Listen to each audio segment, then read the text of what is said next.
I'm Russell Eyrig from the Cincinnati Art Museum, and today we're going to make a landscape that should be near and dear to you. Your backyard.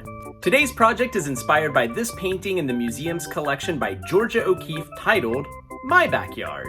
I've always thought Georgia O'Keeffe was having a bit of fun with this title because she knows that this is not what you or I see when we walk out our back door.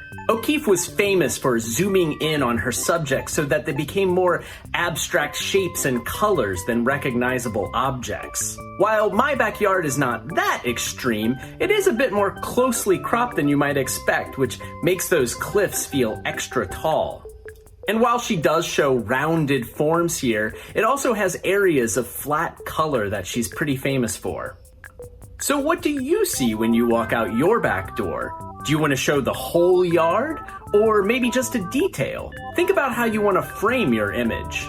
I live in an apartment building, so I don't really have a backyard, but I thought about drawing the alley behind the building, but I don't exactly hang out there, so that didn't exactly seem in the spirit of the project. But I realized that our city parks are basically my backyard. I walk my dogs there nearly every day, so I chose this foggy scene from Washington Park that I captured one morning. So to make your landscape, you can use whatever media you have or you feel comfortable with.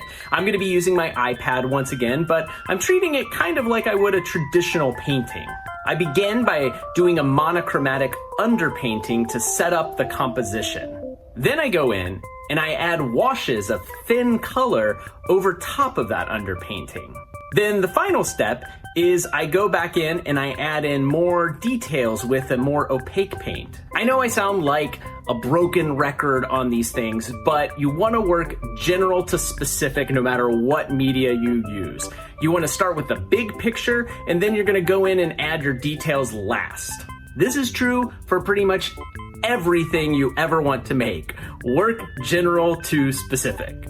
Painting landscapes requires you to mentally abstract a scene down to just shapes and colors. You're not going to be able to paint every blade of grass and every leaf, so you have to kind of come up with your own tricks to handle that. For instance, in O'Keeffe's painting, there's this thin strip of transparent green that I've always interpreted as sparse grass on this mountain ridge. When you spend time drawing or painting a scene, you'll begin to notice details that you've never really paid attention to. So please share your backyard landscapes in the comment section of this video and let us know if it opened your eyes to any little details you never noticed before.